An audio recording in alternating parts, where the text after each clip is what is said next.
Well, I have a question for you today, and it's a serious question because I'm actually curious about it. Who in here actually, and I want to see hands, who in here actually reads the terms of service? Does anybody in here actually read the terms? And do you know what I mean by the terms and conditions or the terms of service?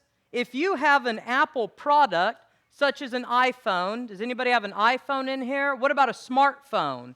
You have a smartphone okay, so if you have a smartphone, then you know exactly what I'm talking about. Even if you don't have an iPhone or a smartphone, you have something in your life. You have a product or you have a service. The guy who cuts your lawn for you, or the bank that manages your money, or Amy brought a good one up while we were talking about this. You have a credit card, perhaps. Everything that you have in your life, any product or service, comes with a terms of service, or the terms of conditions. And before you can receive that product or use that product, or before you can receive that service, you have to agree, allow, and you have to say, yes, these are the terms of service that I agree to before it can happen. So that's my question today. How many of you actually read all of the terms and conditions before using this product or receiving any of this service? Anybody in here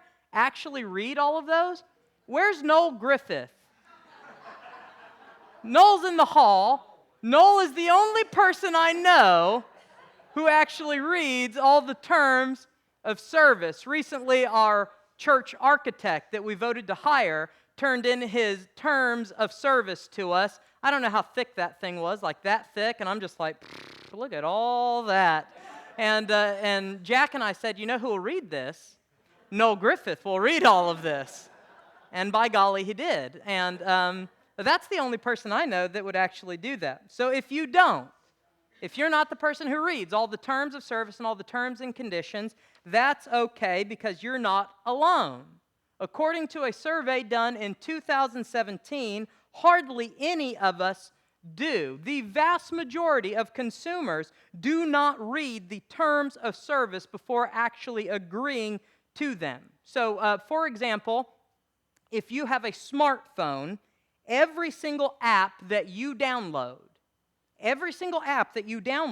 assumes that by downloading and using the app that you are agreeing to the terms and conditions. You cannot use the app if you do not agree to them.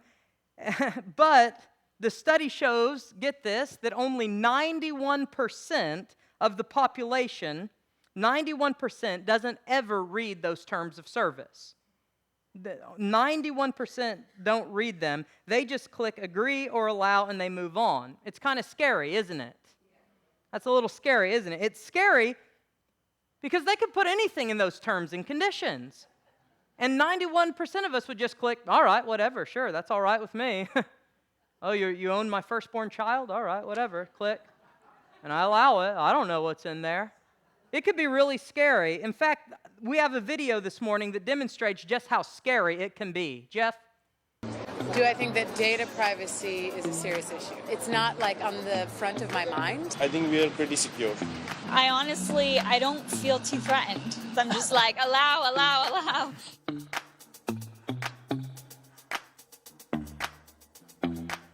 I agreed to let this app change my device's call log, including incoming and outgoing calls data. So why would they want to change my call log? Do you have any idea? I allowed this app to record audio at any time without my confirmation. That's pretty terrible. This may allow the app to share or save my calendar data regardless of confidentiality or sensitivity. It's offensive. I give this app permission to modify calendar events and send emails without my knowledge. I give the app permission to read my text messages. Read my text messages? Read my text messages. What? I allow this app to modify my contacts. To modify my contact. Modify my contacts. That's scary. I give this app permission to read my personal profile information. Ugh. Give the app permission to use my precise location, It's not something that I think anybody else needs to know. I agree to let this app automatically turn off airplane mode. Turn off airplane mode. Is that real? That's insane. I give this app permission to read all data about calls on my device. Why would they do that? That I'm actually kind of surprised about. And these are real? Is that true? Oh, thank you for alerting me to all this. I feel like I'm giving over my life to an app.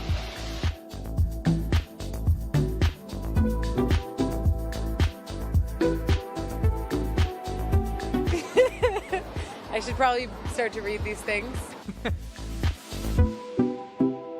Yeah, so be careful. Some of those apps you're getting say that they can read your text messages, that they can change calendar dates that you put in your calendar, that they can call people and send emails on your behalf to people. So if you've ever gotten an email from somebody saying, hey, you sent me a really weird email the other day, and you didn't send that email, it could be this app that you have sending them for you. It's kind of scary, isn't it?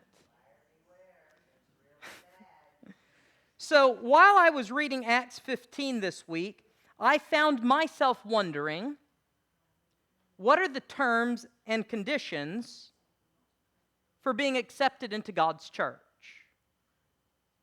Like, if all these apps and all these services have terms and conditions, what about the church? What if you want to join the church or be accepted and be a part of the church? Are there any terms and conditions for being accepted in the church?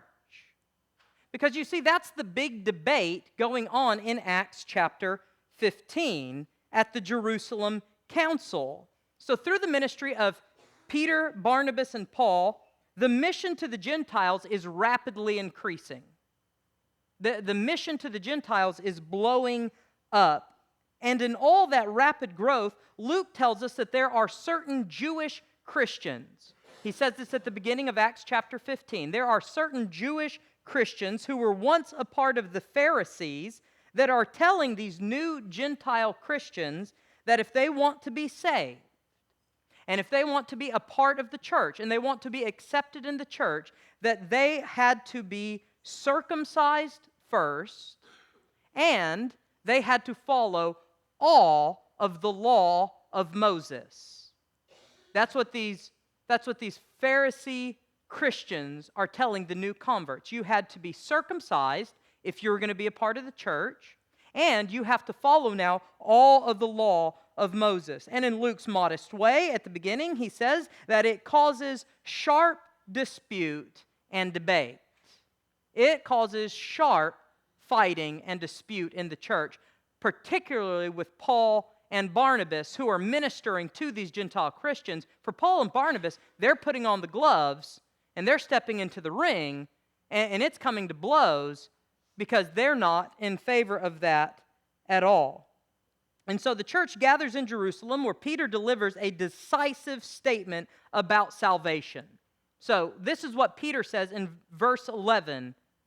Peter says, we believe that he's talking about salvation, we believe that it is through the grace of our Lord Jesus that we are saved, just as they are, period. End of debate. That settles salvation. What saves a person is faith in Jesus Christ by the grace of Jesus Christ. That's it. And as Peter also addresses, that is something, salvation, whether a person is truly saved or not, is something that only God truly knows about a person. Like only God gets to say whether a person is truly saved or not, because salvation is a matter of the heart. Salvation is an inward change and spiritual change. It's something that happens on the inside of a person, and only God can truly see what's on the inside and going on in the heart of a person. So that's salvation. But I don't think that salvation is exactly what the entire debate is really all about. The debate wasn't, can Gentiles be saved? It wasn't a matter of salvation. The debate was about those outward signs of salvation. That's what the debate is really all about. The debate was about, do Gentiles have to become Jewish before becoming Christian? Or, in other words, does being saved by Jesus on the inside require some kind of outward sign? Like for a person to join a church and to be accepted here and a part of us, do we require of them some kind of exterior behavior or some kind of modification of living that reveals what the Holy Spirit has done on the inside of them? If something is going on the inside, what are the signs of that we require of people? And the answer to that question is yes. The answer to that question is yes. What was unclear was what exactly are those outward signs. That's what the debate really is. Yes, Gentiles can be saved. And yes, if you're saved, that means you have to change a little bit of the way you're living. The debate is, what are those things? What exactly do we require of somebody? In other words, what are the terms and conditions for being accepted into God's church? But before we can really answer that question, we have to establish something first. First, we have to establish that, yes, there are terms and conditions for joining the church. Like there are terms, and there are a lot of people out there today in our world who want to say, no, there are 0 terms and conditions for being accepted in a part of God's church. And I don't think that's true. There are some terms and conditions. Not every lifestyle and not every manner of behavior or moral or value is acceptable for the life of a Christian. There is a standard of living in the church, and there are some things that are simply not compatible with that standard, which is controversial to say in the 21st century. It's a controversial thing to say in the 21st century, especially in America, because we are living in a pluralistic, relativistic society. Pluralism. If you want to know what pluralism is the idea that no one belief system owns absolute truth.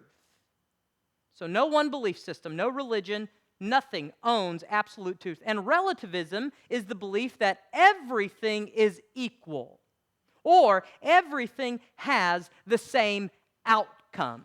So no matter what path you take in life, it all leads to the same place, so do whatever you want. In a pluralistic, relativistic society that we in America are now living in, Jesus is a way, a truth, and a life, but Jesus is certainly not the way, the truth, and the life. Do you see the subtle difference? We now live in a pluralistic, relativistic society, and so to even claim, for a church or religion to even claim that there are terms and conditions of salvation, or terms and conditions of joining a church, or terms and conditions for being accepted into church, for a church to even say that sounds highly legalistic in this new society, and it sounds rather mechanical, and it sounds intolerant. But there are terms and conditions for joining the Christian faith. And I think that Dr. Roger Olson, the theology professor up at Baylor, proves it when he says this. It's very simple. If Christianity is compatible with anything and everything, then it means nothing.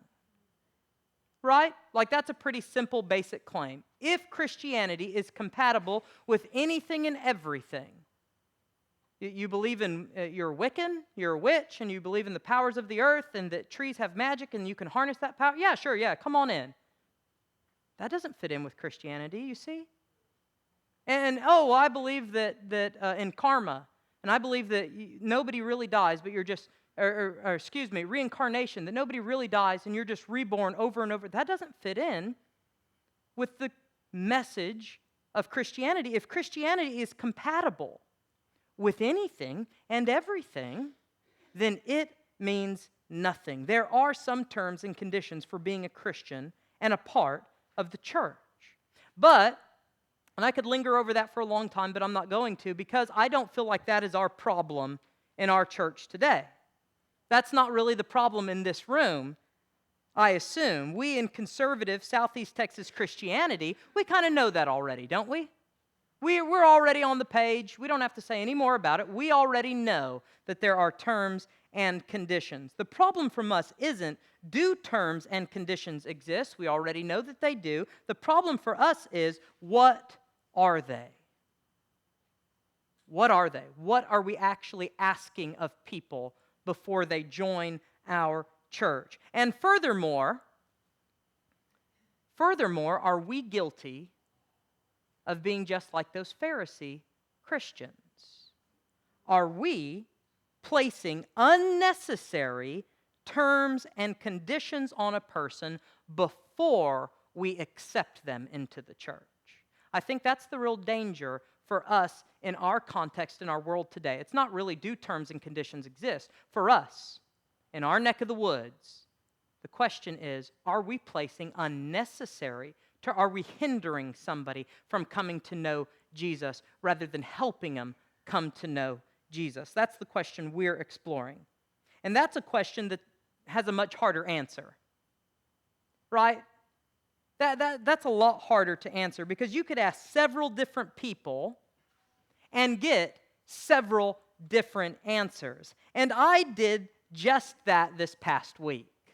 I texted several people, some people in our church even, and I asked, what are some unnecessary terms and conditions that we place on people before they can join a church or become a Christian, or before we accept them into our church? What are some unnecessary terms and conditions? And here are some topics that came up. And they didn't phrase them as questions, but I'm phrasing them as questions right now.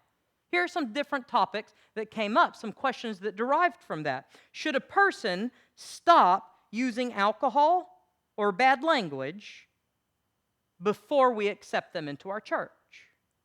You don't have to answer out loud. That gives yourself away. That's not the purpose of of this. It's just to think about it. Should a person stop using alcohol or bad language before we accept them into the church? Should they stop listening to secular music? Can we only listen to Christian music now? Can they go dancing? That was a real hot topic in Baptist world a long time ago. What about general promiscuity or homosexuality or inappropriate clothing, wearing hats in the sanctuary, or men with long hair? Do they have to cut all that out before they're accepted into God's church? Are they married or not? Are they living together? Should we require them to get married before we accept them into our church? Have they been divorced or not? Ooh, that was a big topic 50 years ago, 20 years ago in the Baptist world. Have they been divorced or not, and how will that affect whether we accept them into our church? What political party do they affiliate with? That one's not so loud. I've never asked somebody that directly. We could go on and on with their theological beliefs, like what is their view of Scripture? What is their view of the role of women in the church? Are they a Calvinist or are they an Arminian? What about after they join? Do we expect immediate change? Like, you join our church, we accept you here, now poof, start living like Christ. Do we expect perfection in people? Should they prove themselves worthy before they join, before we accept them here? Should they prove themselves worthy? Should we put them through some sort of training or a test of some kind before we allow them to actually come be a part of us? And so I thought that in all that variety, there's so many out there, and we're probably all split on all of those issues, and all that variety, maybe it would be helpful to sit down and come up with every single requirement that a person must fulfill before joining Trinity. Do you think that's a good idea? In fact, could we vote this afternoon on creating a committee that will decide every single term and condition a person has to fulfill before they can be a part of us? Who wants to be on that committee? How long would that even take? How long do you think that committee would be working on that list? And how many do you think we could come up with? How many terms and conditions could a committee come up with? 100? 200? You know what? I bet if that committee worked really hard, we could get up to 600. If we were really ambitious, we could get up to 600 different terms and conditions for joining church. Ooh, and then you know what we could call it? We could call it the law. There were 600 something laws that every Jewish person had to fulfill to be a part of God's church. We could get to 600, I bet, if we tried hard. And we could call it the law of Trinity Baptist Church. We could create our own law of membership and faith and spell out every little thing that a person needs to do to be a Christian, and that would solve all of our problems. Right? So are you ready to do that? Can we vote?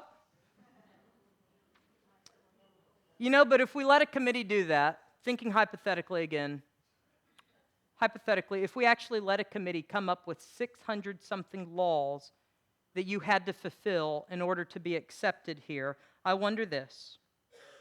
I wonder how many of us in this room could actually live up to it. Could we live up to our own terms and conditions? And you see, that's the bottom line of Peter's speech that he gives in verses 7 through 10. In Acts chapter 15, verses 7 through 10, here's what it says. After much discussion, have you ever been in a business meeting like that? After much discussion, Peter got up and addressed them. Brothers, you know that some time ago God made a choice among you that the Gentiles might hear from my lips the message of the gospel and believe. See, remember, that wasn't the debate. That wasn't it. You know that already. And then he says, God, who knows the heart, showed that he accepted them by giving the Holy Spirit to them just as he did to us. He did not discriminate between us and them, for he purified their hearts by faith. Now then, why do you try to test God by putting on the necks of Gentiles a yoke that neither we nor our ancestors have been able to bear? Really significant little phrase there, a yoke that neither we nor our ancestors have been able to bear. The law of Moses, the law of the Pentateuch, those first 5 books of the Bible, Torah, that's the whole reason, or one of the reasons that Jesus Christ came at all. One of the reasons Jesus Christ came at all is because the Israelites could not live up to the law. They couldn't do it. They couldn't fulfill it. Jesus Christ had to come. God himself had to come and fulfill the law that nobody else could. And yet, these Pharisee Christians were demanding that that's the entrance exam, that that's the bare minimum for acceptance into the faith and into church. Why? And Peter points it out. The danger in doing that is creating a list of requirements that not even we can follow. And furthermore, it's not only that. Furthermore, if that's what we're about, then who needs grace? Well, what's the point of grace? In the words of Dr. David Garland, a New Testament commentator, Dr. Garland says that demanding that list makes faith in Christ insufficient for salvation and nullifies God's grace because it requires that one do something more. It requires that one do something more before receiving full acceptance by God. When it comes to determining those terms and conditions, we have to be really careful. We have to be real. So hear me rightly here. I'm not saying that terms and conditions don't exist. We know that terms and conditions exist, but we have to be really careful when determining what those terms and conditions are. We need to avoid creating unnecessary terms and conditions, and we need to avoid burdening someone with a term and condition that we can't even follow, and we need to avoid giving our terms and conditions a place that is reserved only for grace. So that's as far as I think we need to talk about that. Sermon over, right? Well, not quite. Amy said, well, why don't we list out these things? And I'm like, because then we're doing exactly what we said we weren't going to do, listing them out. So we're not listing them out, but those are our guidelines for it. Unnecessary? Is it overburdening? Is it something we can't even follow? Is it trying to usurp grace? And we'll let that just be our guideline for the future and take it case by case. Does that sound okay? That sounds all right to me. But we still have not answered the question, what are the terms then and conditions for joining the church? Is there any guideline for that? We know the opposite of it, but what's the positive of it? Well, according to James, and it's the passage that Susan read earlier, according to James, the major thing, the major determining factor in what the terms and conditions are for being accepted into the church was avoiding idolatry. It all revolved around idolatry. Those four things that James mentions in that passage, it seems kind of odd too. Like it seems rather odd that all of a sudden Peter says, well, we better not put any terms and conditions on people, like we're saved by grace. And then everybody's like, here, here. And James stands up and says, yes, let's not make a list except for these four things. Right? That seems a little incongruent. So when I was studying, I was trying to think, at what point do all four of these odd things connect? And the answer is they all connect to idolatry. That's the answer. That's the connecting factor. The Gentiles had to abstain from eating food sacrificed to idols, from meat that had been strangled, from meat from blood, and from porneia. And porneia is the Greek word for sexual immorality. It covers a wide variety of what was considered sexually immoral. In this particular passage, it's talking about one particular thing, and we'll address that shortly. These four things are all activities that are related to the worship of false gods in the pagan temple. They are idolatrous practices, and that's the major deciding factor in determining what the terms and conditions are for accepting a person into the church. James' list is not exhaustive, so I think we need to address that very briefly.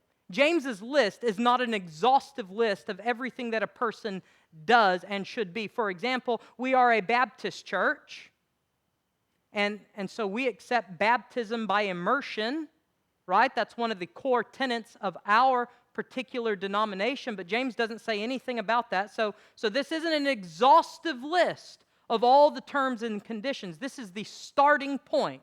So please understand that. This is somebody walks in the door and they say, I want to be a part of this church and I want to be accepted here. And we say, that's awesome. We're going to work out a lot of details. There's a lot you have to know about us, but will you at least start here? That's what we're talking about this morning. And these are idolatrous practices. This is where a person must begin. Idolatry is the worship of anything as God that is other than God. Simple working definition of idolatry. Worshiping anything other than God as if that thing is God. And it only makes sense that that is the beginning of joining the Christian church. Right? It only makes sense that if somebody wants to come and be accepted and a part of us here, that is the place where we begin with them. If these Gentiles were going to call Jesus Lord and worship the one true God, then that simply meant they could not engage in idol worship. They could not go to the Greek temples to engage in porneia.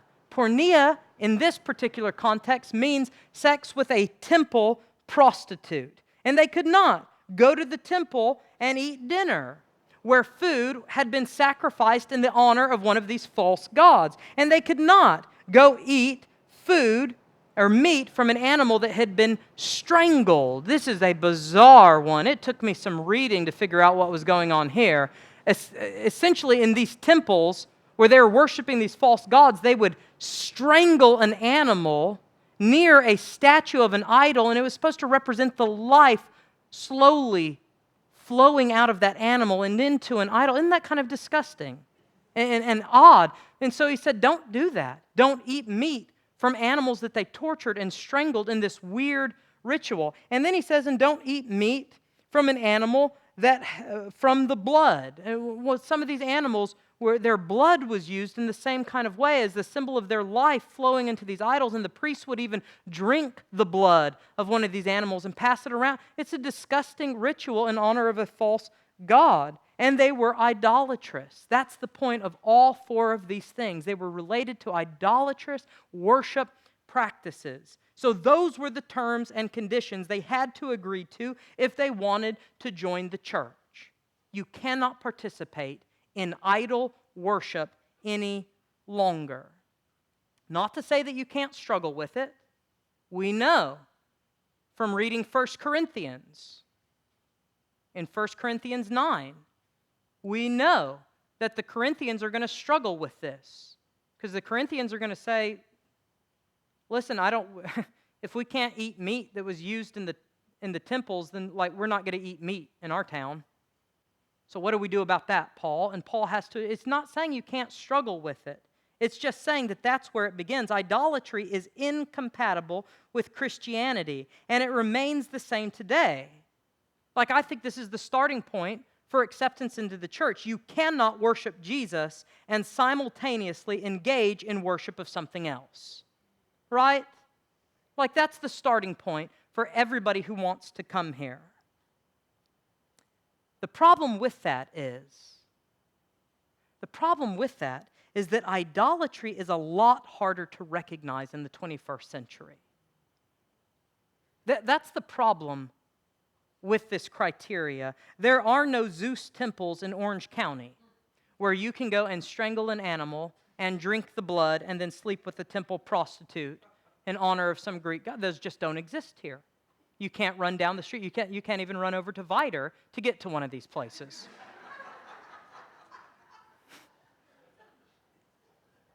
Idolatry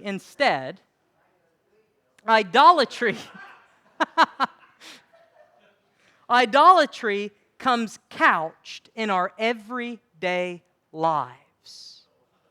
Idolatry comes couched in our everyday lives. Idolatry can hide in our busyness, in our hectic schedules. Do any of you ever feel like your family schedule is running you rather than you're running your family's schedule?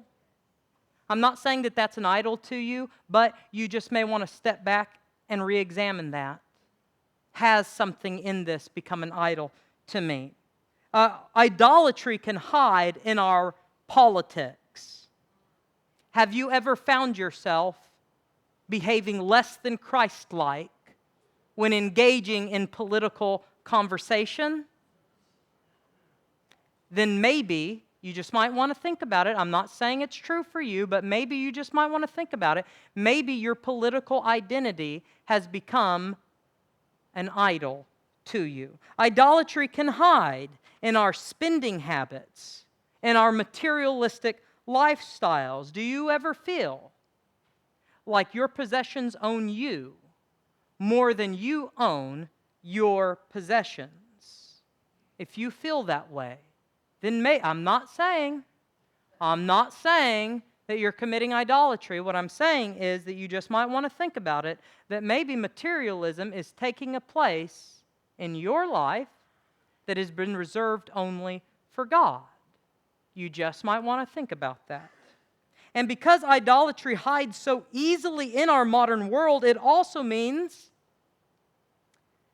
that everyone in this room, every single person in our church is probably struggling with some form of idolatry right now. And so that complicates these terms and conditions stuff, right? Because if the terms and conditions is you have to give up idolatry, then it means that we're all struggling with it as well. Well, then that just may mean that when somebody else comes in here struggling with something that we know isn't right, and we know that they're struggling with an idol. Maybe it's, and we know I'm struggling with an idol too. Maybe there's a little bit more room for grace and mercy and acceptance of people who maybe don't look like us all the time, because I know they're struggling with it, but I'm struggling with it too. But those are the conditions. So it's complicated. Who do we accept into the church? What are the terms and conditions? It's complicated. But you know what? It's also really simple. It's also really, really simple. Here it is.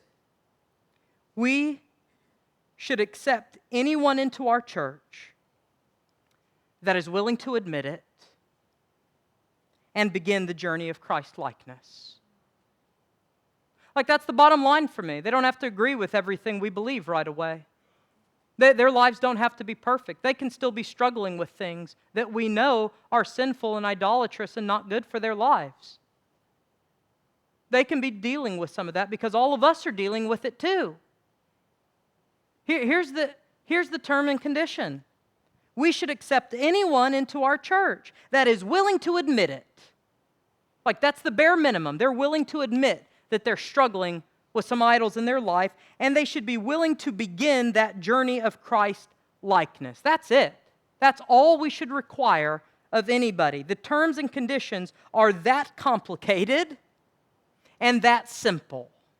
They're complicated because if you're pursuing Christ-likeness, we know that He's going to ask you to change some things about yourself. Right?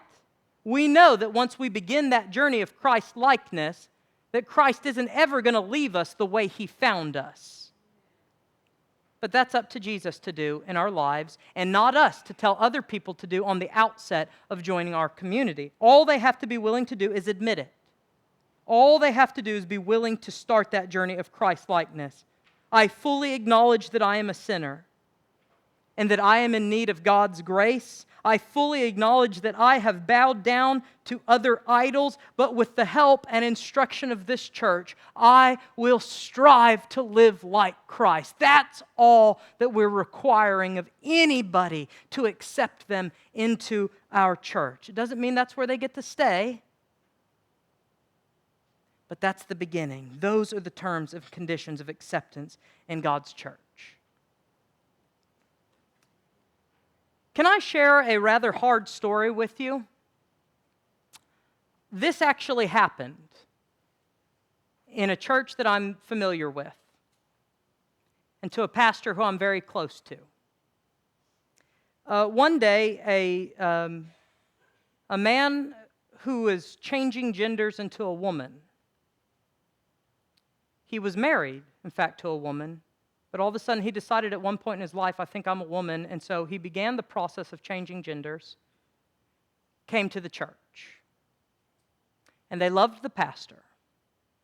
They loved her sermons.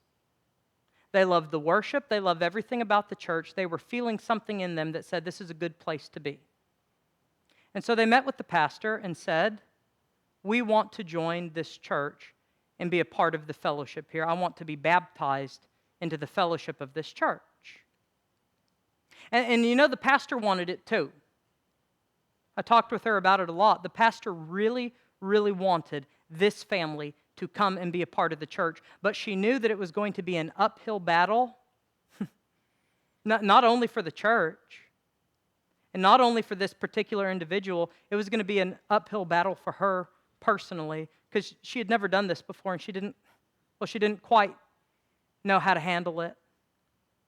And so after months of relationship building, I mean, she spent a lot of time ministering to this family. After months of building this relationship, finally she sat down with this person who was changing genders, and she said, listen, I want to talk to you about some things, and I just want to talk to you about them hypothetically.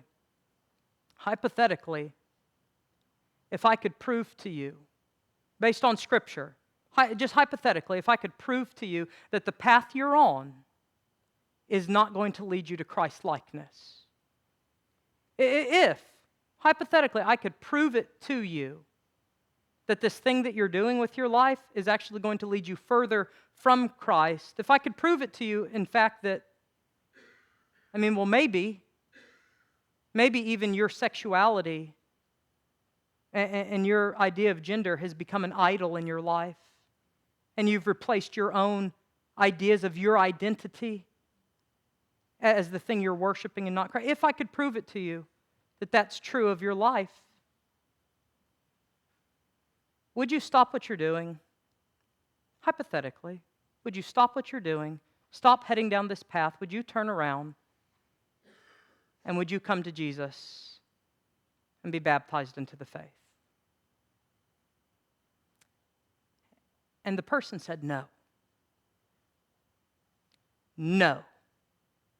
Even if you could hypothetically prove it to me that this would lead me further from Christ, if I knew it was true, I would not stop, turn around, and follow Jesus.